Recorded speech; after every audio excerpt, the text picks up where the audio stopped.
சங்கீதம் 22ஆம் அதிகாரம்.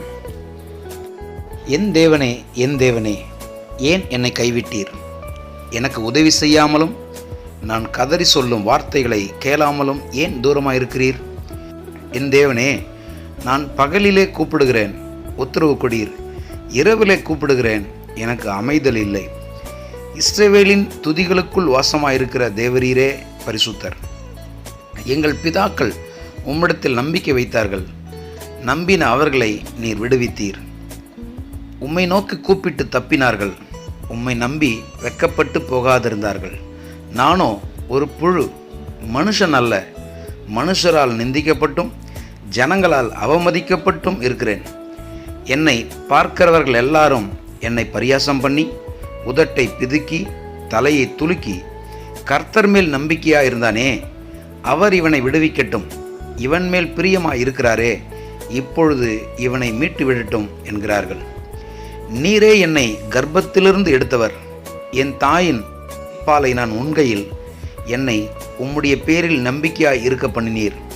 கர்ப்பத்திலிருந்து வெளிப்பட்ட போதே உமது சார்பில் விழுந்தேன். நான் என் தாயின் வயிற்றில் இருந்தது முதல் நீர் என் தேவனாய் இருக்கிறீர். என்னை விட்டு தூரமாகாதேயும். ஆபத்து கிட்டி இருக்கிறது, சகாயிரம் இல்லை. அநேகம் காளைகள் என்னை சூழ்ந்திருக்கிறது. பாசான் தேசத்து பலத்த எருதுகள் என்னை வளைந்து கொண்டது. பீறி கர்ச்சிக்கிற சிங்கத்தைப் போல் என்மேல் தங்கள் வாயை திறக்கிறார்கள். தண்ணீரைப் போல் ஊற்றுண்டேன், என் எலும்புகளெல்லாம் கட்டுவிட்டது. என் இருதயம் மெழுகு போலாகி என் குடல்களின் நடுவே உருகிற்று. என் பலன் ஓட்டை போல் காய்ந்தது, என் நாவு மேல் வாயோடே ஒட்டி கொண்டது. என்னை மரணத்தூளிலே போடுகிறீர். நாய்கள் என்னை சூழ்ந்திருக்கிறது. பொல்லாதவர்களின் கூட்டம் என்னை வளைந்து கொண்டது. என் கைகளையும் என் கால்களையும் உருவ குத்தினார்கள். என் எலும்புகளை எல்லாம் நான் எண்ணலாம். அவர்கள் என்னை நோக்கி பார்த்து கொண்டிருக்கிறார்கள். என் வஸ்திரங்களை தங்களுக்குள்ளே பங்கிட்டு என் உரையின் பேரில் சீட்டு போடுகிறார்கள். ஆனாலும் கர்த்தாவே, நீர் எனக்கு தூரமாகாதையும். என் பலனே, எனக்கு சகாயம் பண்ண தீவிரித்து கொள்ளும். என் ஆத்துமாவை பட்டயத்திற்கும் எனக்கு அருமையானதை நாய்களின் துஷ்டத்தனத்திற்கும் தப்புவியும். என்னை சிங்கத்தின் வாயிலிருந்து ரட்சியும். நான் காண்டாமிருகத்தின் கொம்புகளில் இருக்கும்போது எனக்கு செவி கொடுத்து அருளினீர். உம்முடைய நாமத்தை என் சகோதரருக்கு அறிவித்து சபை நடுவில் உம்மை துதிப்பேன். கர்த்தருக்கு பயப்படுகிறவர்களே, அவரை துதியுங்கள்.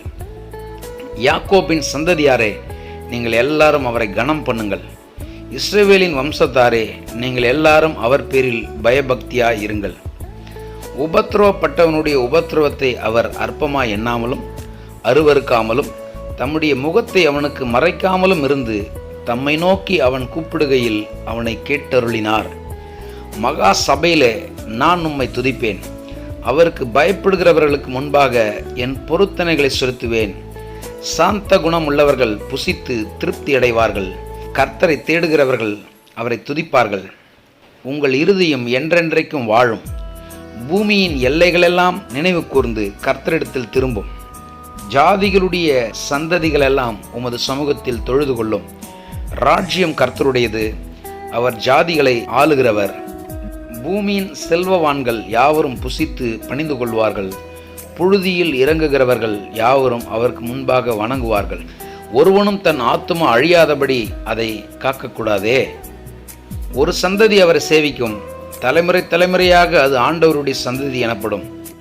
அவர்கள் வந்து அவரே இவைகளை செய்தார் என்று பிறக்கப் போகிறவர்களுக்கு அவருடைய நீதியை அறிவிப்பார்கள். ஆமென்.